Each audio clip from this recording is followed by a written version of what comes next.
So I didn't make a video on the 5th episode because it was just boring and uneventful for me, and I didn't even want to waste time discussing it. And now with episode 6, it was better, and I do have a couple of things I want to say, one of which is about that ending, and I'll get there. But first I wanted to comment on the more meaningful one, and it's praise for Olivia Cooke. I may spew a lot of negative crap about this show, but one thing I could never ever complain about is the wonderful acting of Olivia Cooke. She really, and I mean really, in my eyes, truly does honor the masterful performance of Lena Headey, and is the ideal heiress to the character of the iconic bitch queen with complex motives. Now, mind you, I'm aware they're not totally the same. Alicent is a lot less psychotic, but generally they're supposed to mirror each other in the two timelines, so I think I'm pretty confident in being allowed to compare them. And it's the little scenes like this that make Game of Thrones for me. I don't care so much about dragons or battles or layers upon layers upon layers of George Martin-esque court conspiracies. I used to love the original Game of Thrones so much because the people in it felt real, and they felt real through scenes like this one. A few simple lines, aided by a few subtle facial expressions, and that's it. That little bundle of elements can give me so much character depth to ponder on, and when it makes my brain work out the character's emotions like this, the psychological exercise makes me fall in love with the story.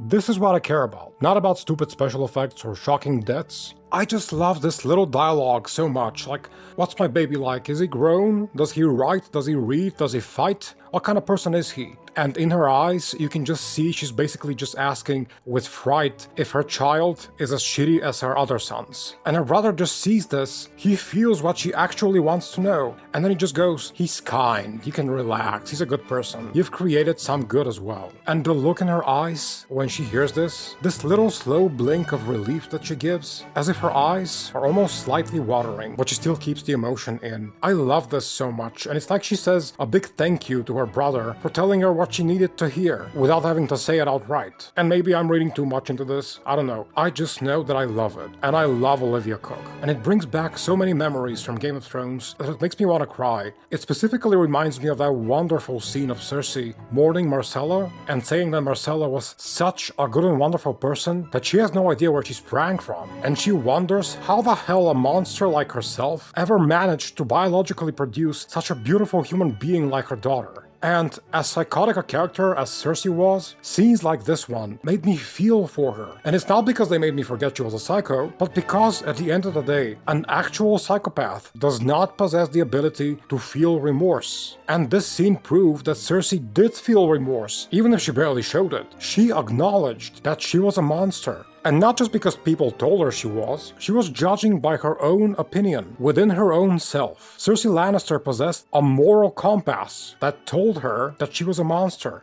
True, she never listened to the effing compass anyway, but it was still there within her. Some part of her, minuscule as it was still good, and this tiny good part of her recognized the goodness in other people. And I remember this scene making me shed a tear for her back in the day. It's one of my top favorite scenes in the entire show. And now this little exchange between Alicent and her brother, those few seemingly simple facial expressions, they made me experience this old spark from Game of Thrones again, and I'm grateful for it. I wish the entire show had this kind of subtlety. But alas, now it's like 80% tits and dragons for tits and dragons' sake. And speaking of tits, let me get to that fucking ending, because I was gonna be positive about it. For the most part, I always welcome fleshing out characters by revealing their dramatic backstories. In this case with Miss Arya though, I thought it was kinda corny and also a bit forced, because I never cared much about her in the first place. She's supposed to be like the Varys of this timeline, but Varys was much more charming and charismatic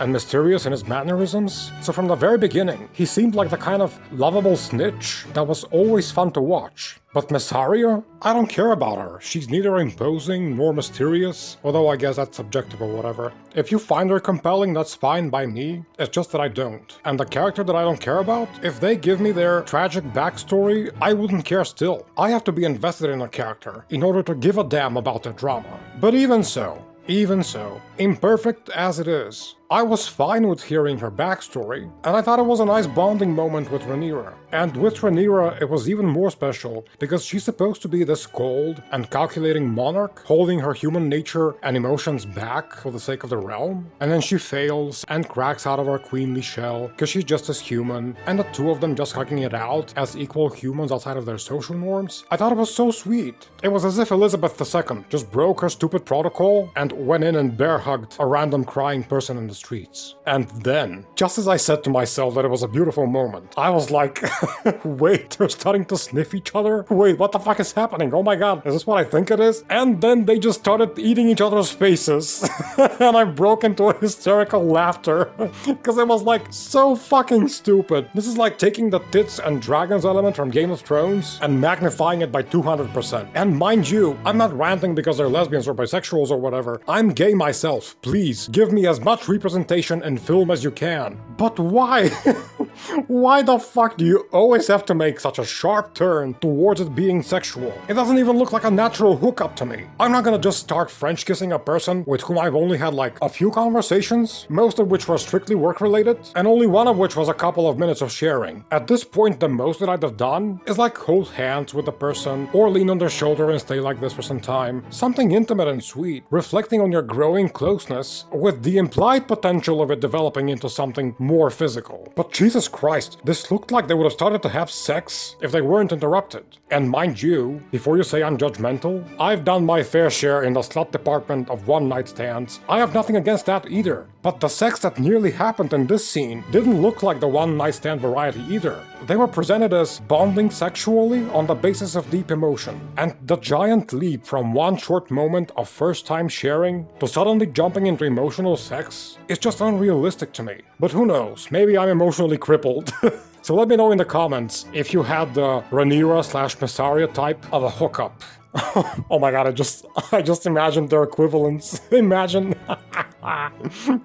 say Daenerys and Varys if they had done this. Daenerys goes like, oh, the Red Door, I was beaten and raped. And Varys goes, oh, they yelled at me and I watched my balls burn. And then they just start suddenly kissing. Freaking ridiculous. And then I read on Google, because I had to check if this happened in the books. I read on Google that this was actually an improvised moment between the actors that wasn't in the script. So, you want to tell me that as actors and as professionals in your field, you're given free rein to improvise and showcase your creativity, and this is the first thing that comes to your mind? Sex? Is it that I'm too demanding of people? Or is that really just shallow as fuck? I'm a painter. Can you imagine if they gave me the new canvas and told me, no requirements, just be yourself, express your talent, we don't want to stifle you, just show us what you got. And then I just paint them a giant penis or a vagina on the canvas. Oh my god, that actually sounds awesome. Oh, I just want it to happen to me so that I can give him a giant painting. Anyway, I'll be back talking about this show after the next episode. That is if it has anything interesting to comment on, because if it's as boring as episode 5, I'll just skip the crap.